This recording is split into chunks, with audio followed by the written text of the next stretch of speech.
Welcome to Death Row. Like we always do about this time. I'm gonna fight your fucking ass. You don't got, you're playing touch butt with that dork in the park. There's a little snake in the grass. Hey, I'm not surprised, motherfuckers. No fucking Jesus, people. I'd like to take this chance to apologize to absolutely nobody. Hey, pussy, are you still there? I'm back. Who the fuck is that guy? Break out the red panties. We're rich, baby. I would like to introduce.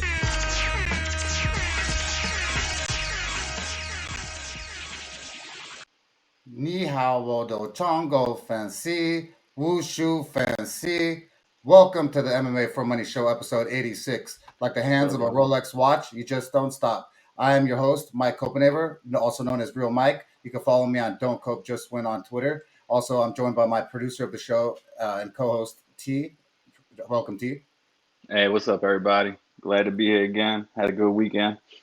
Yeah, we're stoked to be here to talk about the domination from the UFC and the MMA for Money team in general, with prime time hitting the NASCAR race on Saturday, and then closely coming on Sunday, we got second and third, which was a heartbreaker, but it is what it is. But shout out to prime time for hitting that NASCAR race on Saturday for the premium subscribers. So like I always say, go to MMAforMoney.com and get yourself a NASCAR package, because I promise you, it'll pay for each and every holiday of the year. And so with that said, I just want to shout out to our sponsors. The first sponsor I'd like to shout out is Melin brand hats, Melin brand. It's a dope line of luxury hats that's just unlike any other kind, whether it's the material they use or the little intricacies about the whole thing. There's just so many cool little details. So go get yourself a dope luxury hat. And then secondly, I'd like to shout out the newest member of the sponsorship. It's Fokai Stuff, Fokai stuff.com. It's the Guamanian gear. It's the best fight gear that there is out of Guam, and just gear, period.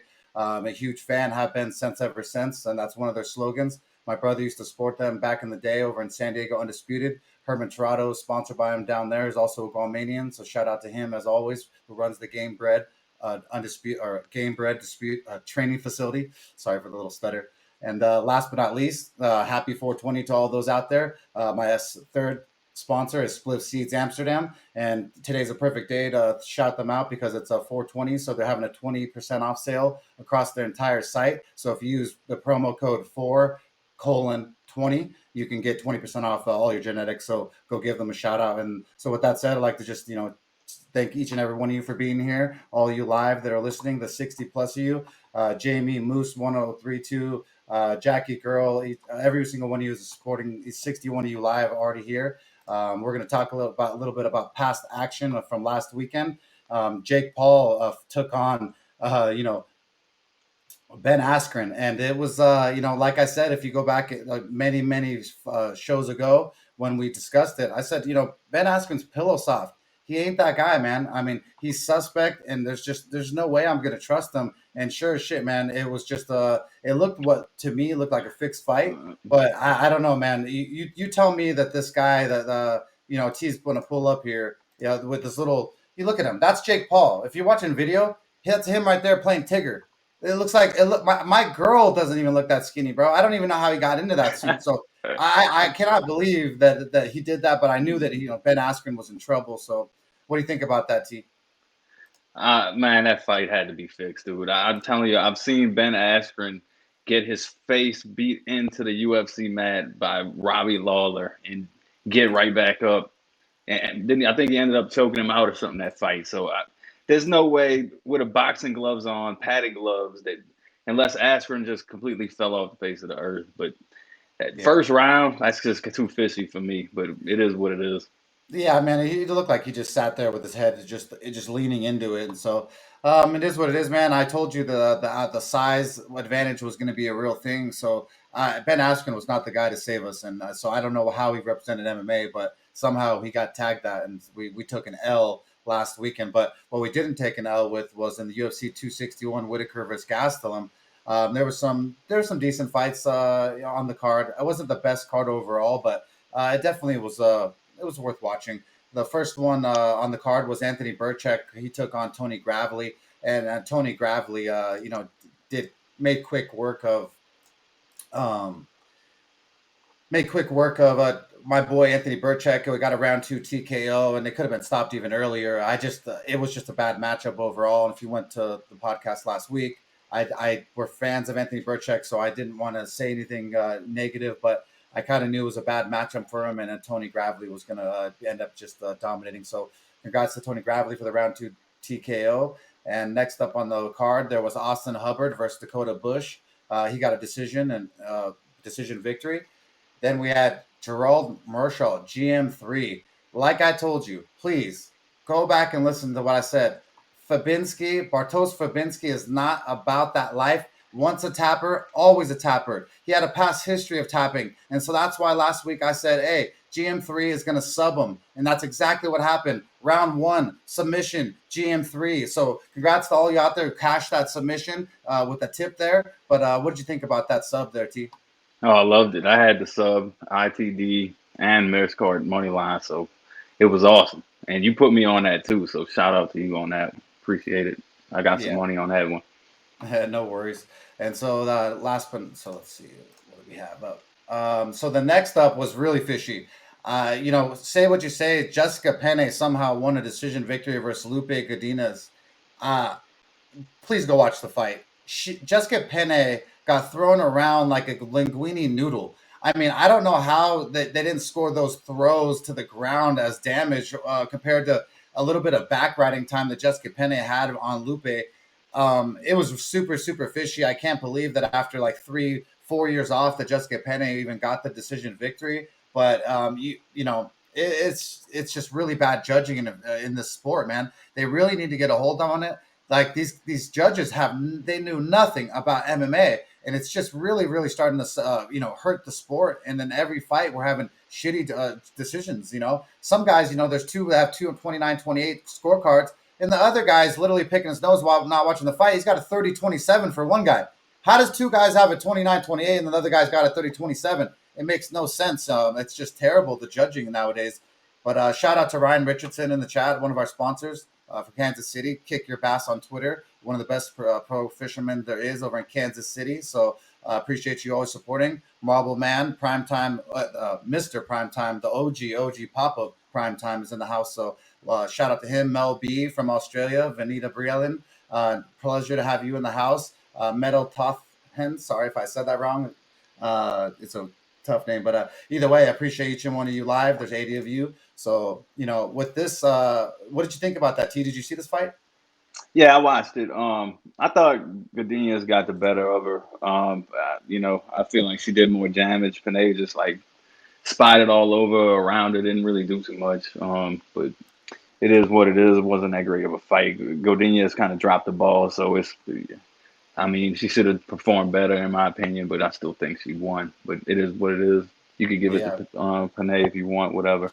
Yeah, we didn't care too much because we didn't have a bet on it, and so it didn't hurt us at all. But next up, we did have a bet on was Alexander King Kong Romanov. He took on Juan Espino, and man, this fight lived up to its hype for about 2 rounds, and then in the 3rd round, Juan Espino couldn't handle his arsenal and threw a knee to my boy's balls, and ended up kind of just ruining the fight, but. If you ask me, personally, I don't give a damn. We cash bets. So the point is that we got +1 units on Alexander Romanov for the MMAforMoney show. So I'll take that money anytime. But if you ask the real me, real Mike, if that fight was legit or not, I'm going to say it was iffy, bro. Because the fact is that I don't like anyone that quits in the 3rd round.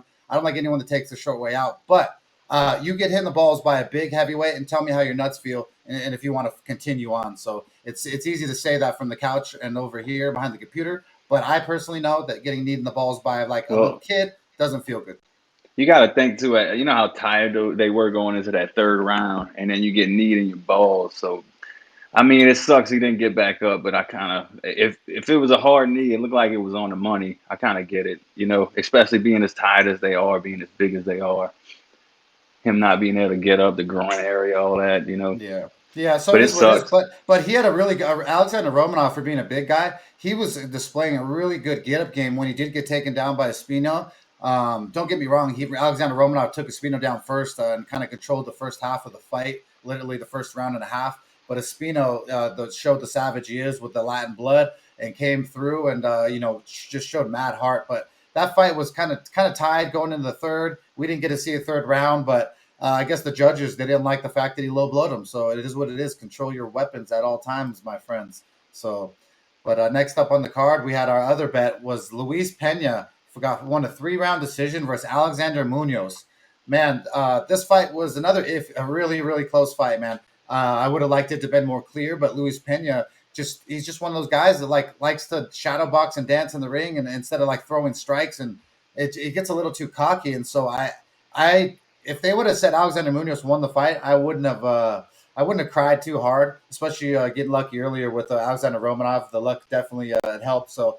But with this one, it was either way on this fight, and Luis Pena got a decision victory, cashed 1 unit for the MMAforMoney show. So that was both bets for the night cash for the MMAforMoney team. So 2 units, so $200 for our team and all the subscribers. So shout out to you guys and the listeners who cashed those bets. What'd you think about that fight, T? I'll take the win, but I'm kind of disappointed in Pena. I feel like Munoz could have got the decision there on that one. But they gave it to Pena, and I loved it. He took it over late. That's how he wanted, taking it over late. But I feel like he just underperforms. He plays around too much, man. I might be fading him next fight, especially if he fights somebody solid. I'm probably gonna fade him. It's just too much playing around. It's kind of like a Holland, the same kind of deal almost. Like he's sitting there, and I feel like he could kill his opponent, and he just plays around. Yeah, we've gotten into this on the last podcast. I'm tired of these soft pro fighters, man. These guys are not going in there as gladiators anymore, trying to kill people. I know that sounds harsh. I know that sounds savage, but dude, this is the UFC. When I go to the Coliseum and the Gladiator in Rome, I want to see people murking each other, okay? I want to see you elbowing each other in the face till no one's there. Some of these guys are going in there just to get a paycheck and get through 3 rounds. And it's just sickening, and you could see it in him. But Luis Pena definitely had many times where he could have thrown combos, failed to do it. Could have thrown knees, failed to do it. So I'm definitely going to be fading him on the next fight.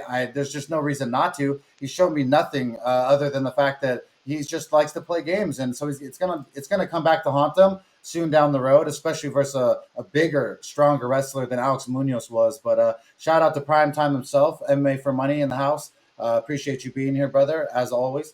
And Johnny Be Good, appreciate you here as well. So either way, that was the second bet cash for the MMAforMoney show. Next up on the card was Tracy Cortez won a 3-round decision versus Justine Kish. And it was nothing else much to say than Tracy Cortez pretty much just dominated the whole fight, every aspect of it, and then won a decision. So the next up on the card was Abdul Razak Al Hassan versus Jacob Malcoon. This was an interesting bout. I said that the negative 300 price tag was really, really steep on Razak Al Hassan. I mean, I like the guy, super explosive, but definitely not going to lay my money on it. I said last week it seemed sketchy.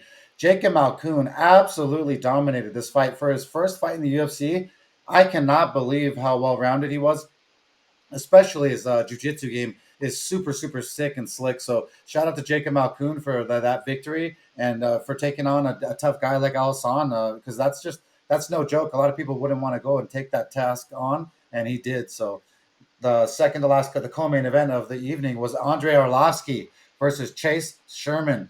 And Andrei the Pitbull Arlovsky won a close decision versus Chase Sherman. I mean, I really thought that Chase Sherman won the fight.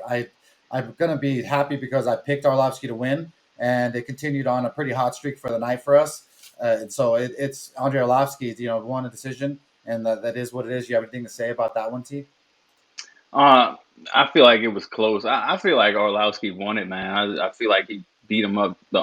He won it in the 3rd round, and going into that one, it was kind of a toss-up. I feel like Sherman got him round 1, and then Arlovsky just took it over the last 2, edged him out. But it was a close fight. It went the way I thought it would go. It is what it is.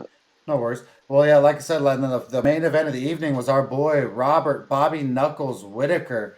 He took on Kelvin Gastelum in a 5-round main event, and he needed all 5 rounds to get that decision victory. I thought that he should have possibly had the TKO KO at some point. He was far superior in every aspect of the standing game, and he's just so sharp, man. I mean, not only is he just a great mixed martial artist in the game, but he's a great person and a great role model for your kids to look up to as a martial artist. So I was stoked that he won. I hope he gets a fight versus Adesanya, but I don't know if anything different's going to happen in that rematch, even though I love me some Bobby Knuckles. What did you think about this main event, T? Oh yeah, he worked it, man. He did exactly what I thought he would do. I should have bet a money line personally. I didn't. I took the KO, but Gastelum, I mean, give him his credit. He's tough, bro. He took a lot of beating, and Whitaker he just like an assassin, just ran through him. Gastelum hit him, but just, I mean, you saw it was like a stand-up clinic by Whitaker. So, and I figured that's how it would go. Yeah, Good fight though. With that said, Entertaining. with the end of the night, the MMA for Money team, we went 2-0, cashed both bets, so plus 2 units, plus $200 for the team and for the subscribers and for all you viewers. So I hope some of you guys cash those. And next we have for the UFC this coming weekend. It's an absolute treat as always when you get two brave men like these, two gladiators, two just unreal mixed martial artists like Kamaru Usman and George Masvidal. UFC 261 features Usman versus Masvidal 2. Man, they already fought one time, and that first time that they fought, Usman kind of just showed his superior wrestling, and that's something that's an Achilles heel for George Gamebred. It has been even going back to him training with Colby Covington. So I really don't know, as much as I love me some George Gamebred Masvidal, I don't know exactly what he's going to do. He could train. He called in a bunch of great wrestlers, and he's training with amazing ones at that. But in such a short time, you can't put in that many years experience that Kamaru Usman has, or the gas tank. So I mean, I'm going to be rooting George Masvidal on, but with Usman dominating the first fight, the second fight's going to be very interesting. But at least this time, Masvidal has a full camp, so we'll give him the credit on the short notice fight last time. And so this time I expect a little bit better. But first fight of the night we have on the early prelims is Ariel Carnellassi, 12-2, -165 versus Na Liang, 15-4 on the +135 comeback. This is going to be very interesting, man. Na Liang is the first fighter, male or female, out of the UFC PI Performance Institute over in China. So I'm very, very curious to see her in the UFC, because I don't feel like they're putting that much time and training into this female if she's not the real deal. She's coming off of 4 wins. She's 24 years old. She's won her last 3 fights by stoppage, 2 of them by armbar, the third to last by a TKO KO. But she does have a padded record. And padded record, if you don't know, on the MMA for Money show, is when your opponent's records look like absolute garbage. Her last opponent was 0-0. Yeah, crickets. The next one was 2-0. Yeah, that's weak. And the other one was 2-2. Yeah, that's not a good record. So I'm gonna say that I like her though. She's 5'9", 67.3-inch reach. She's gonna have the size advantage big time versus Carnellassi, who's I believe 5'1", 5'2", 28 years old. She's gonna have she'll have the size advantage and the reach and everything on Carnellassi. But Carnellassi has the experience factor in the sense she last fought Angela Hill, and that was her UFC debut, and she lost the doctor stoppage in round 3. So that's pretty respectable in the sense of it was a cut. It wasn't like she got TKO KO to death from Angela Hill, but Angela Hill does throw some vicious elbows, and you can get caught with one of those. So the cut is understandable. Before that, she's coming off of just a bunch of win streak, but we'll only go over the last 3. Last 3 of Carnellassi, it was Caitlin Suoza, was 8-1. So that, she beat her with a body kick in round 3. So that's at least a decent opponent. The one before that was 6-3.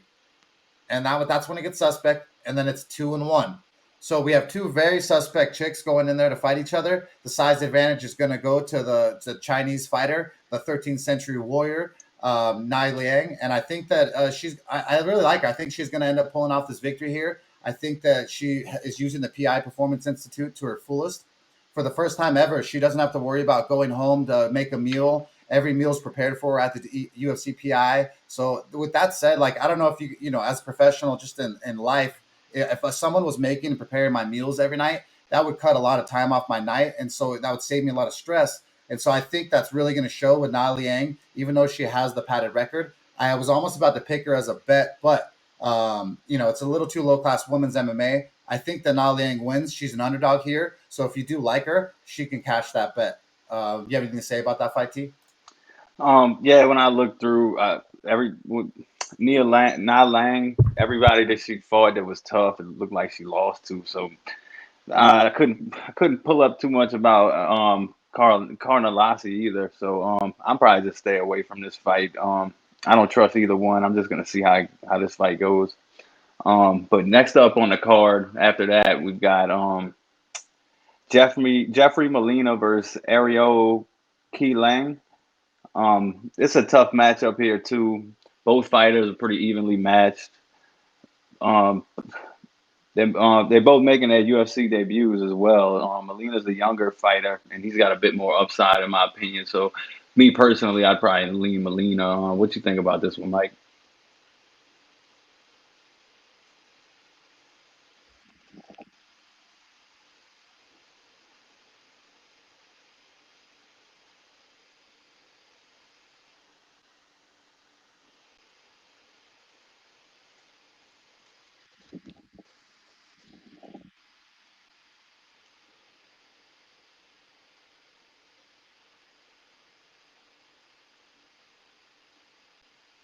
Jesus. Thank you, Prime.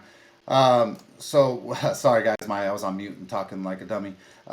This fight's gonna be super interesting. Jeffrey Molina versus Keelang Aori. Jeffrey Molina comes out of a very interesting camp called Glory MMA, which is the fighting coaches James Krause, and also has other fighters like Grant Dawson, Tim Elliott, and many other great MMA fighters. So I really like Jeffrey Molina. I think that he's quite the prospect. He's been talked about by everyone. Everyone's known of him for a while. It doesn't matter what podcast you listen to or what interview.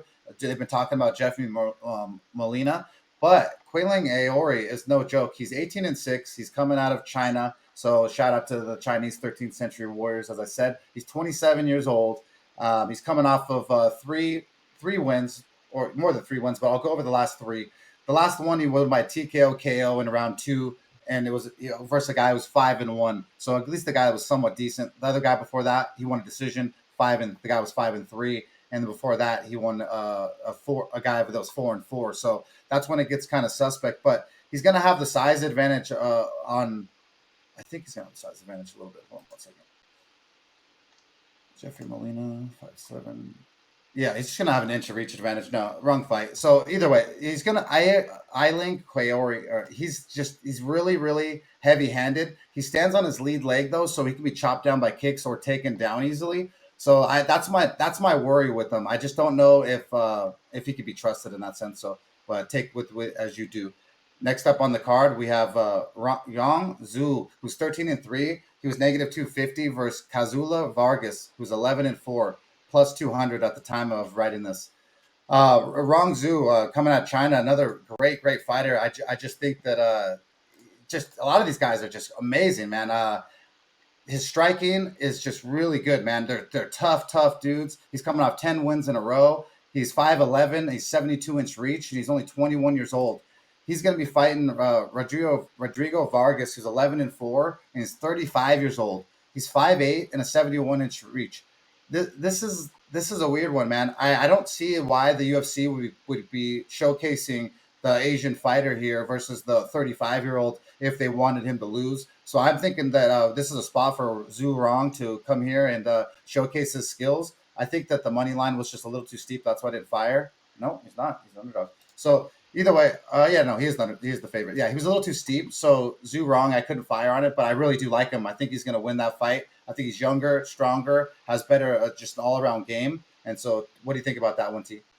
Yeah, Zhu hasn't faced much of my competition. He's unproven, but he's the up-and-comer, so I'm right with you. Vargas, his record's unimpressive. He doesn't get finished often. So I was looking at the distance here that was plus 155 fight goes the distance, or looking at maybe Zhu by decision.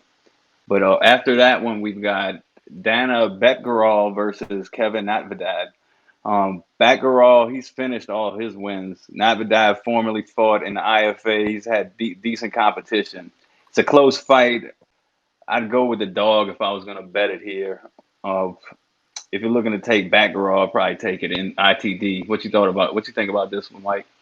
Yeah, this is gonna be a really good fight. It's gonna be Kevin Navidad, who's 9-2. He's 28 years old. He's on a one-fight losing streak. He's 5'6" with a 70-inch reach.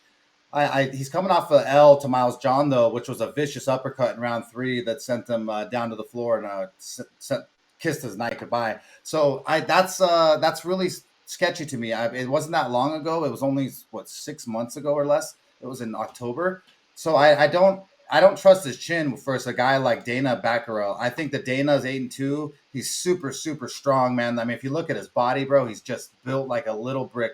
31 years old, 5'7", 70-inch reach. He's on a one-fight win streak. He's coming out of Jackson and Wink MMA over in New Mexico. So a shout out to Jackson and Wink. He's coming off of, like I said, a win versus Guido Canetti, who was a good fighter. He was a left hook in round 1 that sent him to the ground. Before that, he lost one fight, a unanimous decision. And then before that, he won a rear naked choke versus a guy with basically no record. So we're seeing a lot of these Asian dudes that don't have a very strong record. And so that's where it's just hard to place a bet on someone like that. But I think that Dana Baccarel is going to finish him by TKO KO. Almost all of his fights, I believe, are by stoppage. And so I believe that Dana is going to be the one to take it here.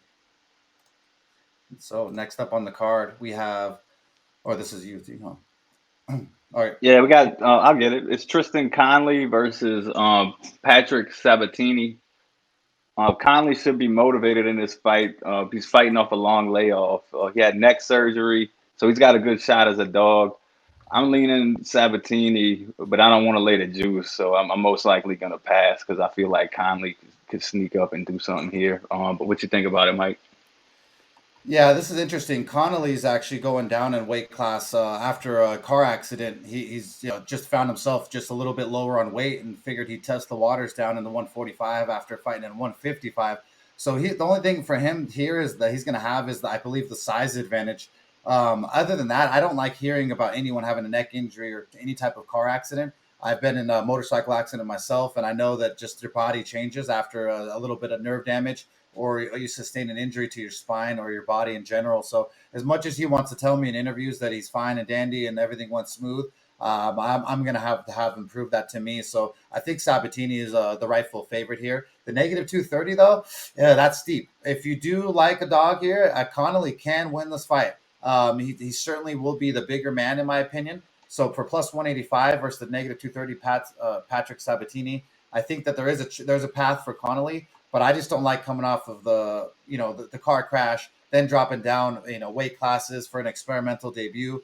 I'm just not sure quite what we're going to get, but the 145-pound Sabatini has been in the 145-pound featherweight division, and he's going to, what you're going to get from him in that sense. So, but -230 is a little bit steep, in my opinion. All right, well, next on the card is our first bet of the night. It's going to be Carl Roberson, who's 9-3, plus 105 versus Brendan Allen, 15-4 at the -135 comeback. I mean, man, I'm a big fan of Brendan Allen. He's young, he's strong, he has a really, really good jiu-jitsu game. I believe he's a black belt in Brazilian jiu-jitsu now, and I just love his sub game. He's super, super tough. He's, he took an L to Sean Strickland, which, Sean Strickland is a tough dude. He really didn't even want to take that fight because he took an Ian Heinisch fight before that, got canceled, and then had to change plans, and then really mentally was checked out and wanted to go back to his family after training for so long. But this is the UFC, and you have to be called on at any time. So Sean Strickland was about that night and put his lights out. But the point is that I do really like Brendan Allen. He's 6'2", he's got a 75-inch reach, and he's only 25 years old, man.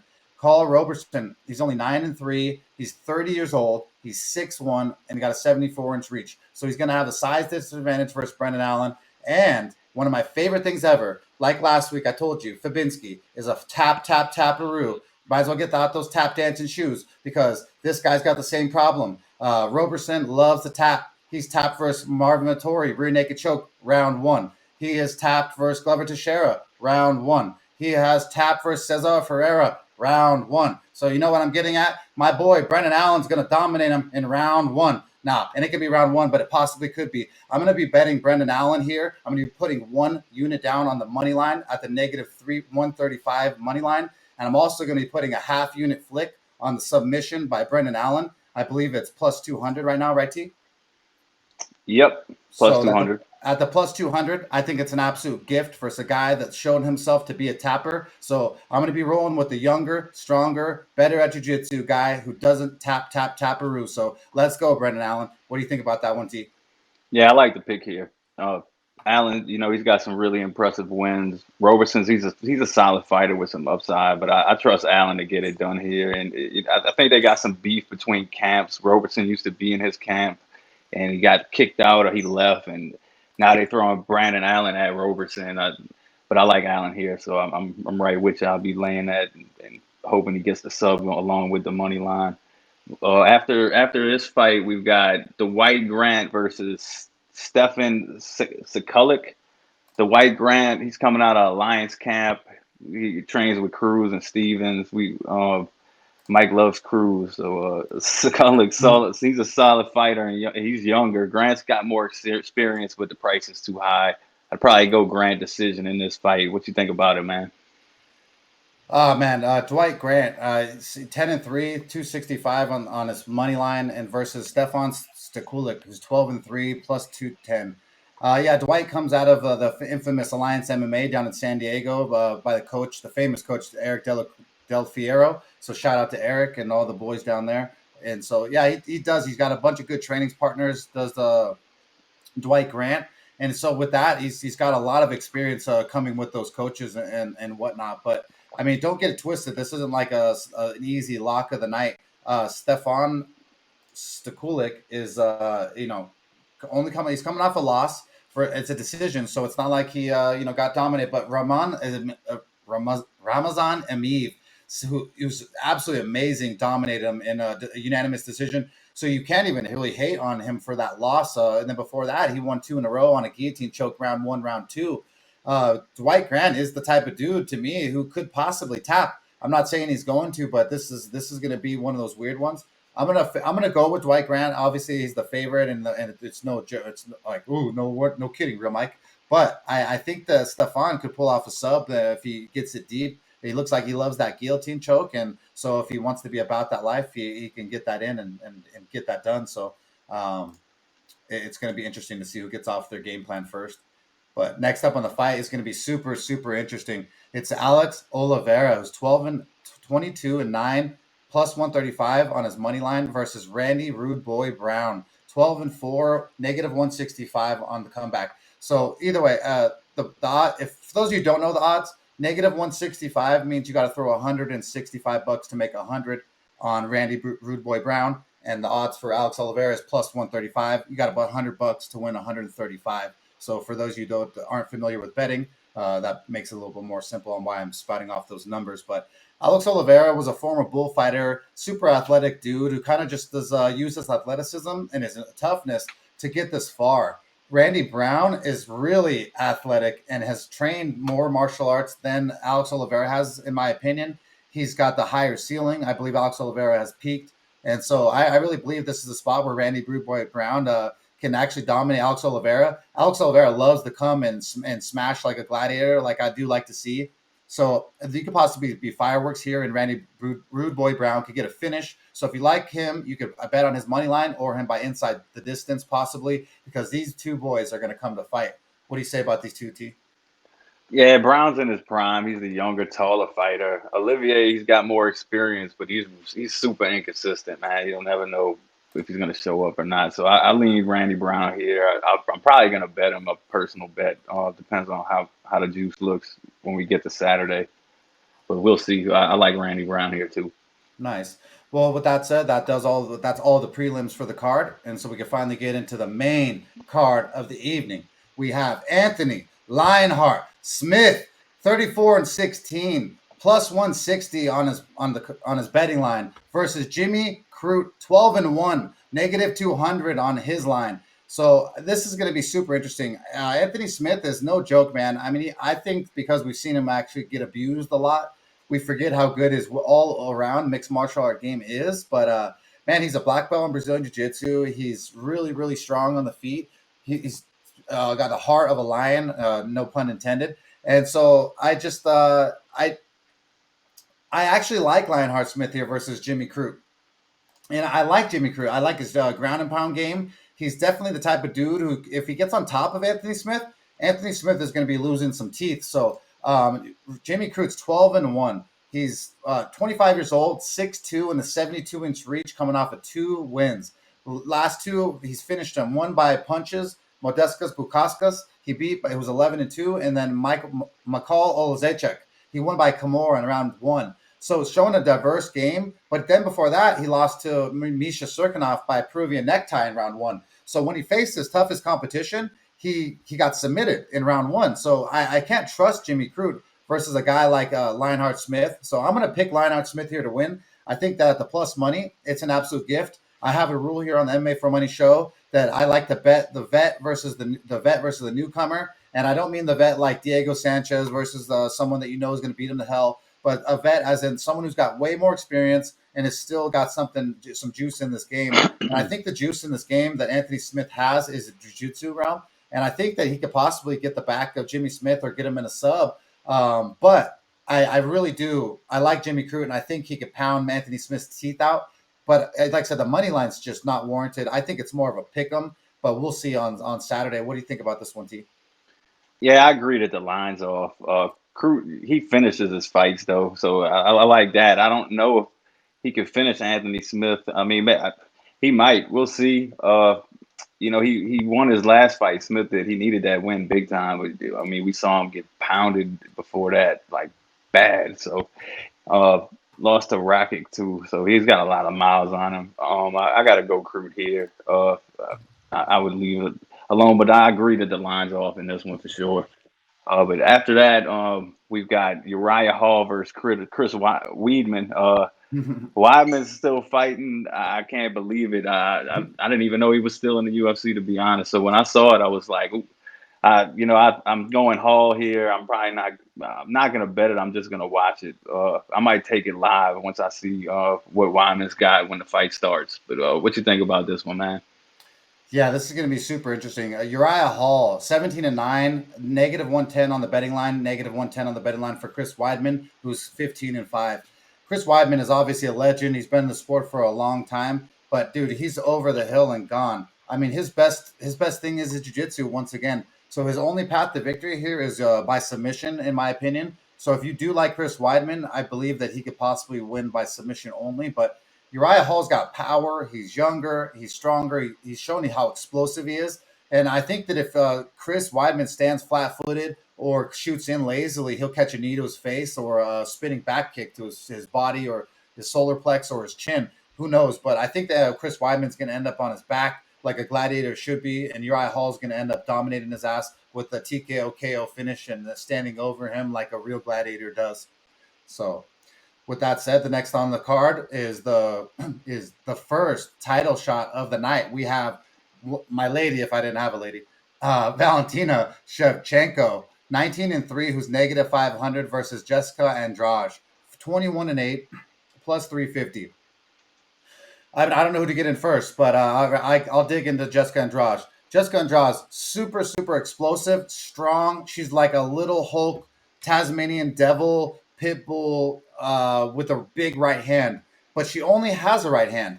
That's all she has is a big, big right hand. So she has a big takedown game. But her body is super muscular, and she gets gassed, and that gas ends up with lactic acid in your muscles, and you end up being able not to perform as well. And with a girl like Valentina, who's going to have 5 rounds to literally circle and dance around that ass, I just don't know what Jessica Andrade is going to do to her. She's going to have about 1 round, maybe 2 of explosiveness, but then she's going to fade away like a dim light bulb from the 1918s or 1930s, wherever it was made. The point is that I believe that Valentina Shevchenko should win here. Obviously, why there's a -500 price tag on her, but it's going to be super exciting. I hope that Valentina can implement her game plan and circle away from the power Andrade.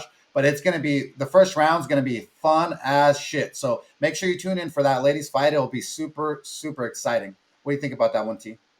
Yeah, Andrade's got that right hand. That's basically her only path to victory. I don't think she's got a shot. Valentina ain't gonna lose to her. She's too good. She's too technical.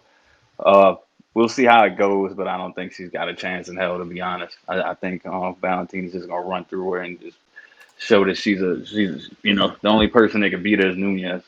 Yeah, pretty much. She's not losing. Valentina for life, baby. So with that said, we're all Team Valentina here. Yep. All right. Well, next up on the card, we got Zhang Wale versus Rose Namajunas for the title. Zhang, she'll be ready to roll. Should be an entertaining fight, but I think Zhang's got too much of an edge in the power department and the stand-up here. I think she's going to win. Rose, I mean, she's tough, though. You can't ever count her out. Should be a pretty entertaining fight where they go back and forth, but I'm leaning Zhang here. What you think, man? Shout out to Ryan Richardson, who says, talk nice about my girl Rose. Man, I don't know about that. The point is that Weili Zhang, she's an absolute monster, the champion. She has vicious leg kicks, kicks in general. I really like her. I was thinking about putting her as a bet for tonight, but it's just Rose is sneaky, man. She has a really good jiu-jitsu game. She's tough as could be too. She's not peaked in the sense all the way, but mentally Rose has peaked a long time ago. I just don't. She's not a fighter. If you put these two in an alley, in my alley theory, Rose Namajunas versus Weili. Weili would munch her up all day and make some food out of her. So I really think that Weili Zhang is the real deal. I think that her kicks are absolutely unreal. I think that this is going to be a little bit of looks like some abuse between two women. And I think that Weili Zhang could just absolutely batter the front leg of such a soft, sweet girl like Rose. I think she can knock her down on her off her lead leg so easily. But she does have a really good jiu-jitsu game, so we got to look out for that. I don't want to discredit Thug Rose. She's 9-4. She's faced some of the best in the world, like Joanna Jędrzejczyk, who she's won 2 times. She's faced Andrade, who's a little monster. So I mean, she's faced a bunch of really good athletes, but I don't think that this is it for this is the spot for Rose to cash. I really believe that Weili Zhang is the real deal, and she's gonna end up keeping her belt that night, and China's gonna keep rolling with their champion because she is an absolute specimen, and so I'm just a big fan. So Weili Zhang there, I'm rolling with her by devastation and domination, whether it's TKO, KO, or decision. But I think the decision at a plus 160 is a gift. So if you like her, plus 160 on the decision prop is a very good money spot to get a negative 200 favorite champion at that. So all right, last but not least on the card, we have the main event of the night. Kamaru Usman, 18-1, negative 361 on the money line versus George Masvidal, 35-14, plus 285 on the comeback for my boy George Gamebred. Well, I've been a George Gamebred fan ever since, man. I've got his Easy Money Tour shirt. I've supported him since the very beginning. I'm a huge fan. My brother's old teammate and roommate, Toby Imada, was the one who landed the inverted triangle on him standing. So I know a lot about him, and I have for a long time. And so I just really respect George Masvidal a lot. I think he's the real deal when it comes to fighting. But when it comes to MMA and it comes to like an overall game plan and smarts and then the wrestling of Kamaru Usman, that Usman wrestling is no joke, man. And if you've ever been on the mats, jiu-jitsu-wise or wrestling-wise, when someone has it on you, they have it on you. It's not coming back, bro. Especially wrestling. You gotta make up a lot of years, and you're just not going to be able to do it in this amount of short time span. But last time George Masvidal took this on short notice, he showed a decent performance, which Usman couldn't get him out of there. So if it is true and that he really did need to train with some world-class wrestlers like he brought in, then I'm really stoked to watch George Masvidal come in this weekend and put on a performance. But with that said, UFC Africa is going to happen. They know this, and this is kind of an easy money fight, sadly, for Kamaru Usman. He picked it. He knew that it was going to make him some money. It was a big name on George Gamebred, and he feeds his family throughout the year. So shout out to him for taking it and lining that up. But I just think that Kamaru Usman wrestling is going to be too much. The gas tank, the Achilles heel of wrestling of George Masvidal that he's had is never going to come to fruition. And so sadly, I'm going to pick Kamaru Usman to win by a 5-round decision, just like he did last time. What do you say about that, team?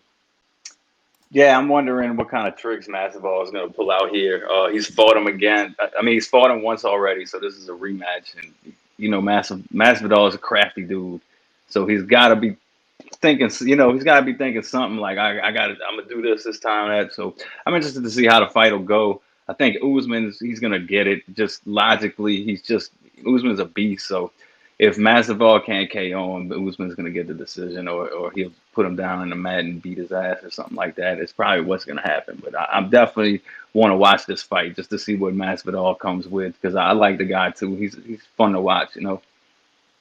Yeah, certainly. He's super exciting, and both these guys are going to bring it. But Usman's going to implement that wrestling and make it a little bit more boring than we might want to see it. But I mean, that's his game.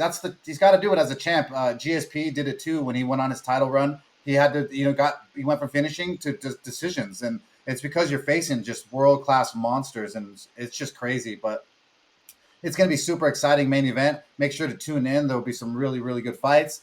With that said, our bets for the night, we are going to have Brendan Allen at the money line for 1 unit at the -135 money line, and we'll have half a unit, 0.5 units on the submission prop at +200. That will be our 2 bets for the card. So I wish you guys all the best of your degenerate fun. And if you guys also tune in to us, we like to talk about crypto and stock advice.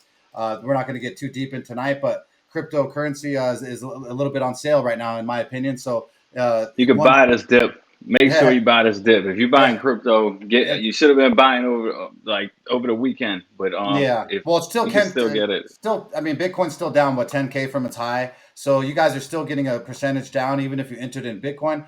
But right now, Chainlink is a data. They're going to be used for data, and it's going to be super huge in the future. So Chainlink under $40 is pretty much a gift to you guys. So buy it. And we're not professional traders. And our opinion is our opinion, and we just we have just made a lot of money off crypto. So just take that for what it is. As this is a betting and degenerate fun channel, I don't need anyone crying to me a river about why they didn't make enough money in about 3 weeks. But Chainlink and Link is the coin to get right now. LINK Link. I promise you'll thank me in the future. Thank the MMA for Money team.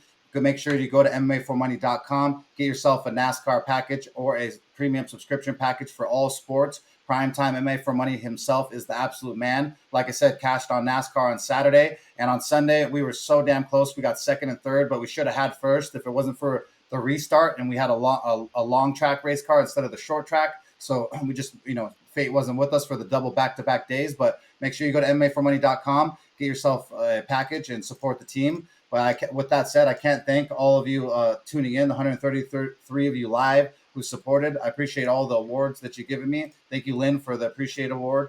I appreciate each and every one of you who support the MMA for Money show and make it what it is. We really, really can't thank you enough. And so shout out to, once again, all the Haps friends. Don't forget to subscribe to us on your platform of choice: Apple Podcasts, Spotify, Google Podcasts, Overcast, Pocket Cast, RSS feeds.